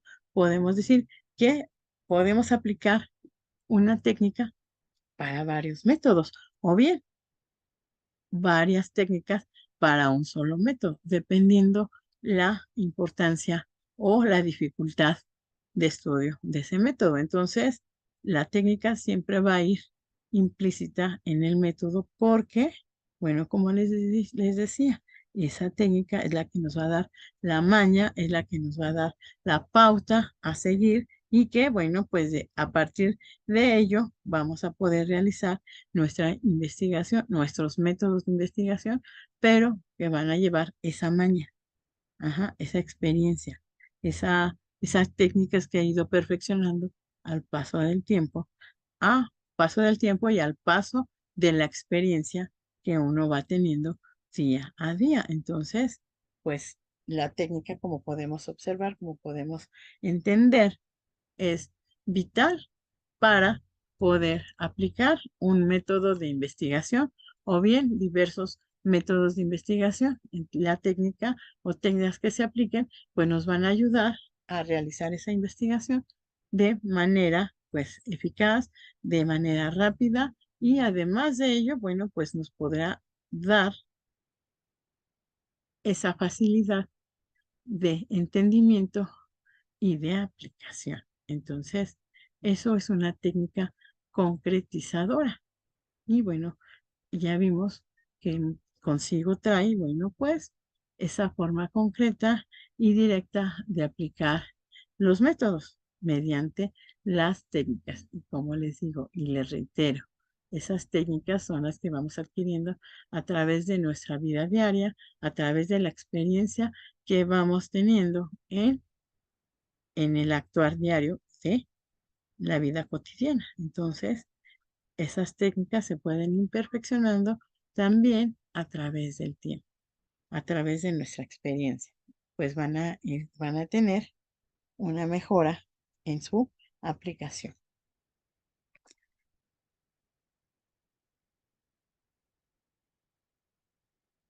Bueno, continuando con la técnica, nos dice la idea de ordenar, sistematizar, clasificar en un código de aplicación general fue concebida por los reyes absolutos, contemplada por el gobierno revolucionario, pero no fue ejecutada hasta que Napoleón no solo se empeñó, sino que intervino directamente en los trabajos de la comisión integrada por cuatro ilustres juristas, como era Trochet, presidente del Tribunal de Casación, Billut, Prenau, Procurador General, Portalis, Comisario del Consejo de Pensiones, Malbelli, miembro del Tribunal de Casación, después de proyectos y consultas del Código, entró en vigor el 13 de septiembre de 1807. Entonces, nosotros para poder ordenar y sistematizar, bueno, podemos ver que de esta manera es como se realizan esos códigos o esas leyes. ¿Por qué? Porque nosotros de esta manera podemos ir sistematizando los temas, podemos ir ordenándolos y sobre todo los podemos incluir en estos ordenamientos legales para que cuando nosotros los podamos consultar, pues no tenga tanta dificultad al hacerlo. Bueno, entonces las ideas se ordenan, pero para poder realizar toda esta sistematización, todo este ordenamiento, cada uno de esos investigadores o de esos juristas, como lo hicieron, a través de técnicas, a través de métodos, esos métodos que fueron aplicados uno a uno para los diferentes temas. Entonces, cada uno de ellos utilizó sus propias técnicas, como les decía. Las técnicas solamente vienen implícitas en una sola persona. La persona es quien las va a desarrollar, cada uno, pues de diferente manera, cada uno las aplicará de igual manera, de diferente manera, y cada uno, bueno, pues le dará el enfoque que consideremos. Entonces, eso son las técnicas y bueno, para realizar un ordenamiento jurídico, pues de esta manera también se utilizan las técnicas y los métodos que se requieran para la investigación de los diferentes ordenamientos legales. El sistema de códigos, que también podríamos denominar escrito y que el propio del mundo latino jurídico ofrece varias interesantes y prácticas posiciones con las cuales es posible simplificar a tal grado la redacción de contratos usuales que permiten a las personas de escasos recursos celebrar contratos recurriendo a una redacción de tipo tan sencillo que bastaría un texto donde solamente exprese los caracteres esenciales del contrato. Pero ¿por qué vemos esto? Para nosotros realizar un contrato o realizar un estudio de algún contrato requerimos de la metodología y para llevar a cabo esa metodología de estudio, esa metodología de realización de determinados conceptos, bueno, pues en primer lugar debemos de aplicar, como bien les he dicho, nuestras técnicas, esas técnicas que vamos obteniendo a través de la experiencia de vida. Entonces, bueno, pues al realizar nuestros códigos, al realizar contratos, al realizar este tipo de conceptos van a ser en base a las técnicas y métodos que nosotros estemos aplicando en cada uno de nuestro actuar. Entonces, como podemos observar y podemos ver, estas técnicas van a ir siempre relacionadas con el con lo que nosotros estamos haciendo. Entonces, como podemos observar, las técnicas sí son de vital importancia para la aplicación de los métodos. Entonces, estas técnicas, pues en general, esta técnica concretizadora, pues nos va a llevar a ese estudio, a ese análisis de esas normas como productos lingüísticos y además, bueno, que de manera concreta y directa vamos a aplicar esos métodos, como bien les digo. Puede ser que nosotros realicemos diferentes métodos de investigación y que van a ir implícita pues diferentes técnicas y esas técnicas, como bien les decía, son las que nosotros de manera individual, de manera particular, vamos a ir obteniendo a través de las experiencias de vida y esa, bueno, pues se lleva a cabo con las experiencias que vamos teniendo, como bien les decía, a través del método o o del ordenamiento que llevamos a cabo en nuestra vida diaria y en nuestra práctica. Entonces, bueno, pues esas técnicas concretizadoras es muy importante para, pues para poder aplicar nuestra metodología de estudio. Y bueno, vemos que se ve o se realiza de manera directa, de manera concreta, y bueno, pues de esa manera podemos aplicar los métodos en las diferentes técnicas y las diferentes metodologías que se llevan a cabo. Entonces, bueno, aquí podemos observar y podemos ver que existen diferentes técnicas que van a ser aplicadas y que esas técnicas van a, pues van a estar de manera, ¿cómo podemos decir? De manera presente, de manera particular en cada uno de nosotros y que, bueno, pues estas van a poder ser utilizadas. Bueno, entonces hemos visto que a lo largo de este capítulo, de este temario que estamos analizando, también pudimos aprender cuáles técnicas de estudio podemos ir aplicando a nuestra vida, a nuestro actuar, de hecho, a nuestro aprendizaje.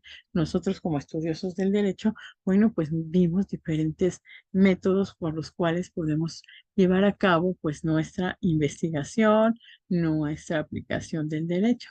Y dentro de esas fases de la investigación, bueno, también pudimos analizar que pues tenemos los ensayos, tenemos los resúmenes, tenemos los mapas conceptuales, tenemos lo más importante, ¿no? El mapa conceptual, los cuadros comparativos. Pudimos ver que los resúmenes, bueno, pues van a llevar o van a llevar implícito cada uno de ellos los temas más importantes. Para ello, bueno, ya vimos en las técnicas de estudio, porque van relacionadas, métodos de investigación y técnicas de estudio. Y vimos que, bueno, para llevar a cabo esa técnica de estudio, bueno, pues para realizar los resúmenes, en primer lugar, lo que debemos hacer es pues leer el texto. Esa es como idea principal o fundamental, realizar la lectura de manera general del texto.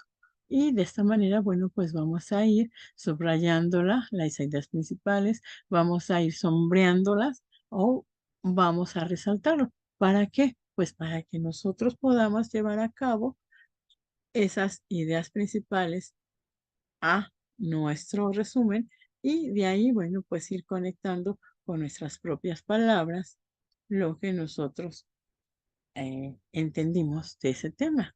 Entonces, aquí la gran diferencia que existe entre un resumen y un ensayo, bueno, es muy importante conocerla y saberla, porque como podemos observar, en el ensayo, sí, de igual manera vamos a ir plasmando las ideas principales, bueno, pero nosotros lo vamos a ir explicando con nuestras propias palabras, de igual manera que en el resumen, pero aquí en el resumen sí vamos a dar conclusiones y además de que existan esas conclusiones, vamos a tener que hacer mención de dónde estamos obteniendo esos textos.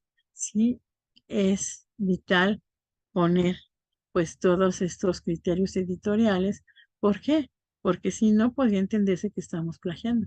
Y un ensayo, pues sí debe de llevar implícito eh, las ideas principales redactadas por nosotros y además, bueno, pues en las conclusiones llevar implícito también o plasmar de dónde se obtiene esa información, cuáles son esos criterios editoriales, de dónde estamos obteniendo la información, si debemos de plasmarla, si se debe de poner y de hecho, bueno, pues también en el trabajo ponerlo de pie de página. Ya vemos, estaba analizando y viendo que pues en la actualidad que estamos inmersos en en esta modernidad y que bueno, pues tenemos esa experiencia o tenemos esa aportación que nos da los medios electrónicos y que a través del internet, a través de realizar todo en línea, bueno, pues ahí podemos encontrar plasmado uno a uno, pues esos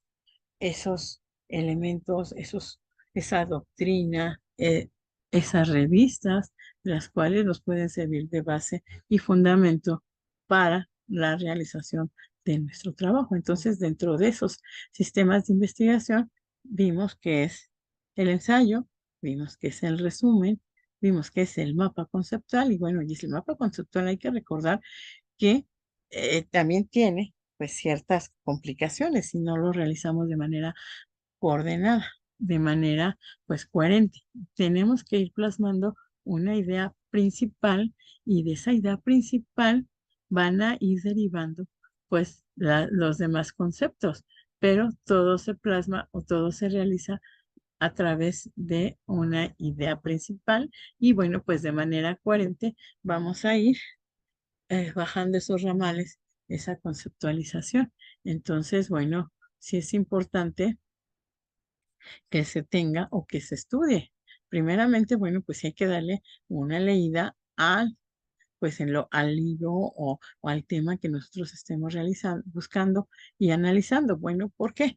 Porque de esta manera nosotros podemos realizar esas pues podemos obtener esas ideas principales y podemos ir ligándolas, como bien nos lo dice, de manera coherente, sin que pues tengamos que alterar la información, o bien cuando alguien consulte o revise pues ese cuadro que nosotros realizamos o ese mapa mental, bueno, pues va a estar constituido de ideas principales.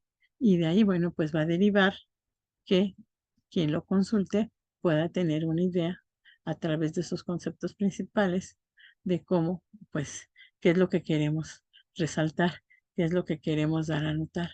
Entonces, pues sí es importante saber cómo se realiza ese mapa conceptual y que viene integrado dentro de nuestros sistemas de investigación. Posteriormente, bueno, podemos analizar qué es ¿qué es un cuadro comparativo? El cuadro comparativo tiene la gran ventaja de ayudarnos desde el momento que nosotros lo observamos, desde el momento que nosotros lo realizamos, poder ir dando las semejanzas y diferencias que existen en los diferentes conceptos. Entonces, esa es una gran ventaja que nosotros podemos obtener al utilizarlo, que ya viene implícito en ese mismo cuadro esas ventajas y esas semejanzas que existen con los diferentes conceptos. De hecho, es muy utilizado precisamente porque facilita estas tareas de investigación. Y como les digo, lejos de que, bueno, nos embromen estar buscando, estar realizando en diferentes apartados estas diferencias y estas semejanzas, todo puede quedar concretizado en ese cuadro comparativo. Bien lo vimos, no sé si recuerden, pero pues tiene que hacerse pues de manera horizontal.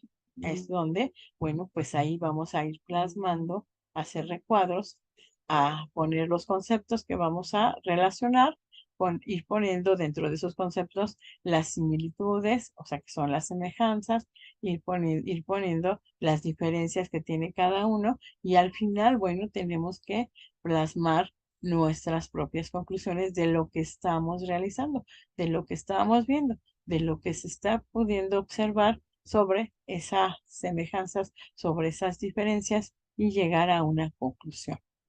También en el ensayo, pues también se tiene que llegar a una conclusión. En el resumen, bueno, pues al momento de nosotros estar plasmando las ideas principales, de igual manera nosotros pues estamos realizando esa conclusión, de tal modo que, bueno, al dar con nuestras propias palabras o realizar ese resumen con nuestras propias palabras, pues, independientemente de que estamos plasmando las ideas principales, también estamos dando o explicándolo como nosotros llevamos a entenderlo. Entonces, bueno, pues ese resumen también lleva implícita las conclusiones a nosotros redactarlo con nuestras propias palabras. Bueno, entonces ya vimos que en el ensayo pues lleva a conclusiones, el cuadro comparativo lleva a conclusiones. Bueno, pero también vamos a ver vimos las llavecitas. Nosotros las hemos usado pues durante nuestra vida estudiantil, pero pues a eso también se llaman esas llaves donde vamos a ir poniendo nuestras ideas principales y que bueno, pues todo se va a ir abriendo con llavecitas, se va poniendo el tema y los subtemas y en los subtemas, bueno, pues se vuelve a abrir otra llave. Entonces, todo eso también lo vamos a llevar implícito en los cuadros sinópticos. Estos son nuestros cuadros sinópticos y que se llevan a cabo o se realizan a través de esas llaves. Esas llaves que, bueno, nos van a dar la información y que de la misma va a derivar la información para o el otro concepto. Y así sucesivamente nosotros vamos a ir abriendo esas llaves, vamos a ir llevando a cabo esa información para que quede plasmada en pues en nuestro trabajo. Entonces, bueno, ya vimos mapas conceptuales, vimos resúmenes, vimos ensayos, vimos cuadros comparativos, cuadros sinópticos. Entonces, el cuadro comparativo y en los cuadros sinópticos, bueno, se van a diferenciar. Como ya les dije, el cuadro comparativo aquí se diferencia del sinóptico porque, bueno, pues se va a llevar a cabo de diferencias, se va a llevar a cabo de semejanzas, se van a establecer conclusiones y en un cuadro sinóptico, bueno, aquí no van las conclusiones, pero pues de igual manera, de manera jerárquica, se van llevando a cabo pues esos conceptos se tiene que ir pues poniendo en cada uno de ellos. De ese concepto se van a ir abriendo llaves y se van a ir desarrollando, bueno, pues a lo mejor esos temas o subtemas que derivan del tema principal. Así es como se trabajan estos cuadros, cuadros sinópticos. Y que bueno, yo creo que en la aplicación durante mucho tiempo pues se han utilizado y esto, bueno, pues nos ha facilitado la enseñanza y el estudio que llevamos a cabo. Entonces, bueno, sí son muy importantes este cuadro sinóptico, este cuadro comparativo para nuestro estudio, para la realización de trabajos, de tareas y que, bueno, pues como podemos observar, nos lleva a realizarlo de manera ordenada, de manera resumida y de manera, pues, en tal momento que nosotros podamos entenderlo y podamos realizarlo. Entonces, sí, son importantes esas fases de investigación y bueno, que eso también, una vez que ya las aplicamos, que ya las conocemos, tenerlas que aplicar después en nuestras técnicas de estudio, porque una cosa son las fases de investigación, las cuales ya vimos que cuáles son las herramientas que nos pueden llevar o nos ayudan a poder llevar esas técnicas o poder aplicarlo ya en las técnicas de estudio. Entonces, cada uno de nosotros, como bien les dije y como estuvimos hablando, tanto de ese tema que son las técnicas, bueno, pues esas van a ser aplicadas a nuestros métodos de estudio.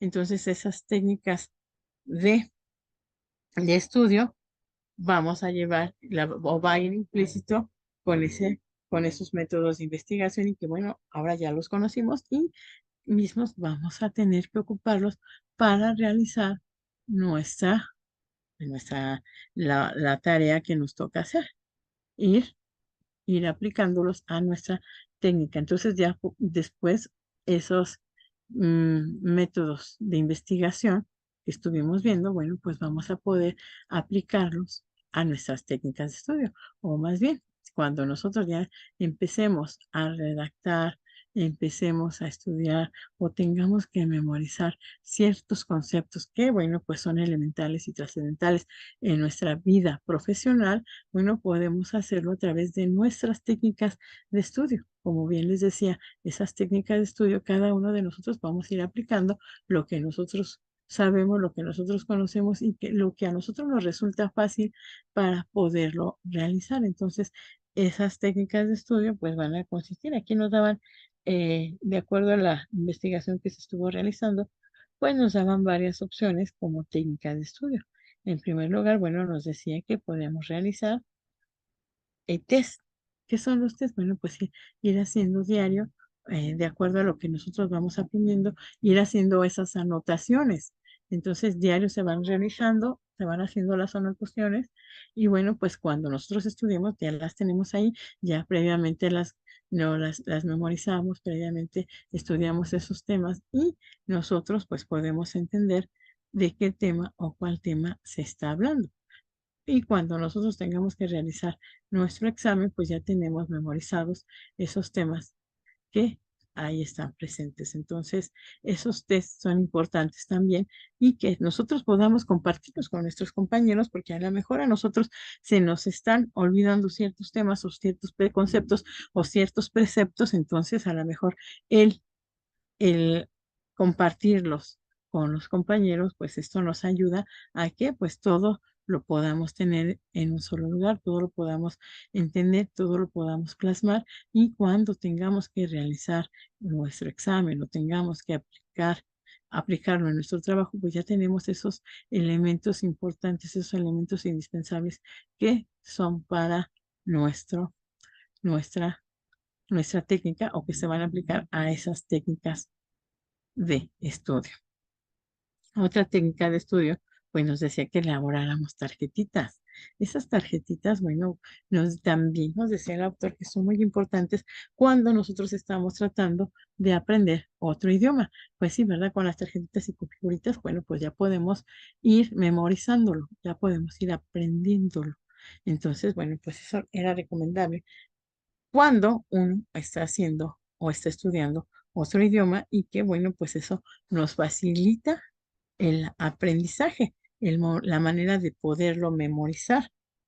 También otra técnica de estudio que se nos daba o que se nos aportaba a nuestro conocimiento, pues es el que podemos realizar, pues con diferentes figuras ir realizando pues esa técnica de estudio en la cual, bueno, a lo mejor una figura va a representar una, alguna otra, pues algo que nosotros ya conceptualizamos, algo que nosotros ya estudiamos, algo que nosotros ya entendemos. Entonces, a través de esa figura, nosotros podemos aplicarlo y bueno, en ese momento que nosotros vemos la figura, podemos inmediatamente recordar lo que estamos, pues lo que estamos estudiando. Entonces, sí es importante o también resulta de gran importancia esa técnica de estudio, el realizarlo a través de imágenes y que esas imágenes, bueno, van a representar lo que nosotros ya aprendimos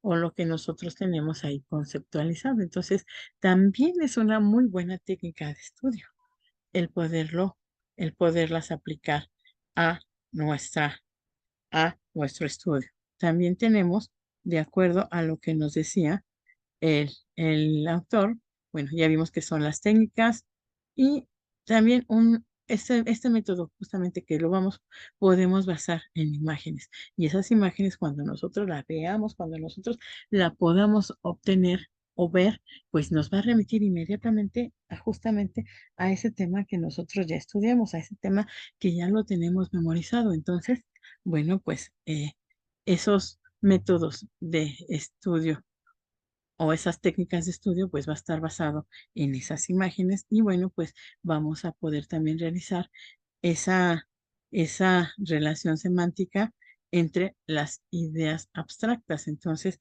bueno, de esta manera podemos poner o podemos representarla cuando son ese tipo de ideas abstractas, a lo mejor las podemos representar. Aquí el ejemplo que se nos da, nos dan un escudo. A lo mejor ya al ver ese escudo ya estamos haciendo memoria o estamos regresando justamente a a ese concepto o a ese estudio que estábamos realizando.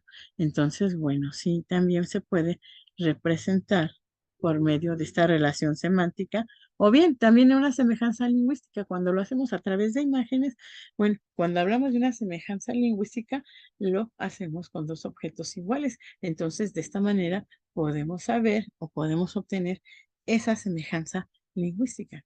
Quiere decir que estamos hablando de la misma cosa.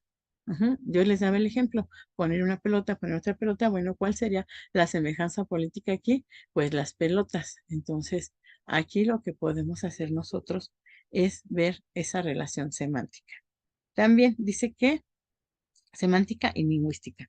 Y también podemos asociarlo, bueno, de manera libre y espontánea. Cuando lo hagamos, bueno, pues ya cada uno de nosotros vamos a ir dando nuestras propuestas, vamos a ir asociando nuestras ideas y todo esto, bueno, pues todo se hace de manera libre y, bueno, de carácter espontáneo. Entonces, todos estos métodos basados en imágenes sí son también importantes y para algunos pues sí se les puede facilitar realizar sus trabajos, realizar sus estudios, realizar sus investigaciones a través de imágenes. Nosotros como abogados, bueno, a lo mejor sí se podría plasmar un poco difícil en estas imágenes, ¿no? Que nuestros métodos o nuestras técnicas de estudio, pues las hacemos en imágenes. O bueno, a lo mejor sí, si lo ubicamos, por ejemplo, estamos estudiando derecho civil enfocado a la familia, pues podemos poner a lo mejor muñequitos que nos dan o nos dan la idea de que es familia. O también cuando estamos hablando de un patrimonio, pues a lo mejor podemos poner un objeto que nos represente el patrimonio. Entonces, bueno, cada uno de nosotros, como bien les digo, vamos a obtener las diferentes técnicas para poder estudiar, para poder aprender. Entonces, cada uno, como bien les decía, lo vamos a hacer a través del tiempo, a través de nuestras técnicas. Después de ver todos estos métodos de aprendizaje con los cuales, bueno, a lo mejor muchos de nosotros nos identificamos, bueno, pues ya llegamos a lo que les he estado hablando durante todo este tiempo y que, bueno, que a lo mejor se los he explicado de manera coloquial para que lo podamos entender, para que lo podamos recordar, que es la técnica. Y esa técnica concretizadora, nuevamente les digo, que se realiza o se encuentra como esas normas o instituciones de productos lingüísticos a nivel textual y desde un punto de vista técnico, bueno, pues se pone al margen de otras consideraciones. Entonces, qué es una técnica concretizadora? Pues es la manera concreta y directa de aplicar los métodos mediante la técnica específica. Y bueno, pues ya vimos que durante esa técnica que nosotros tenemos como seres humanos de manera individualizada, cada persona cuenta con sus propias técnicas, bueno, las va a poder aplicar como ya los habíamos comentado, al método o bien a los diferentes métodos. Nosotros vamos a tener esas técnicas para poder hacerlo, para poder realizarlo de manera, pues, específica, de manera directa, se tenga que aplicar a ese método. Bueno, pero esa técnica, como les digo, son las que nosotros pues vamos obteniendo a través de la experiencia y conforme más experiencia tengamos, pues más técnicas vamos a lograr. Entonces, por eso es importante tenerlas presentes, estas técnicas de estudio y bueno, y estas técnicas que se aplican en nuestra vida diaria. Y que, bueno, a partir de estas técnicas vamos a obtener o vamos a poder llegar a esos métodos de estudio y a través de estas técnicas, bueno, lo vamos a poder realizar de manera más fácil, de manera ordenada y con un mejor resultado. Entonces, si quiero que les quede muy presente que las técnicas son las que vamos a obtener a través de nuestra experiencia y son los modos de los que nosotros vamos a hacer nuestras actividades, ya sea de aprendizaje, nuestras actividades escolares o nuestras actividades profesionales. Cada uno de nosotros va a poder aplicar esa técnica a favor, pues, de todo lo que estemos realizando y además lo vamos a hacer en un tiempo, pues, determinado, en un tiempo más rápido, en el tiempo que nosotros podamos llevar a cabo y que satisfactoriamente pueda quedar. Entonces, esas técnicas son las que aplicamos y que van a estar ligadas en nuestro actuar diario de nuestra vida. Entonces, bueno, pues hasta aquí damos por terminada nuestra sesión del día de hoy. Espero que, bueno, pues nos haya servido esos métodos que vimos, métodos de investigación, mismos que van a ir aplicados a nuestras técnicas de estudio. Entonces, esto va de la mano. Nuestros medios, nuestros métodos que vamos a obtener para la investigación aplicado a nuestras técnicas de estudio que finalmente pues nos van a llevar al progreso en lo que estemos realizando. Bueno, pues fue un placer. Eh, Nos vemos en la siguiente clase para compartir ahora sí, entrar de lleno a lo que son los métodos. Ahorita ya vimos las técnicas y ya vimos que toda técnica va implícita en un método. Bueno, pues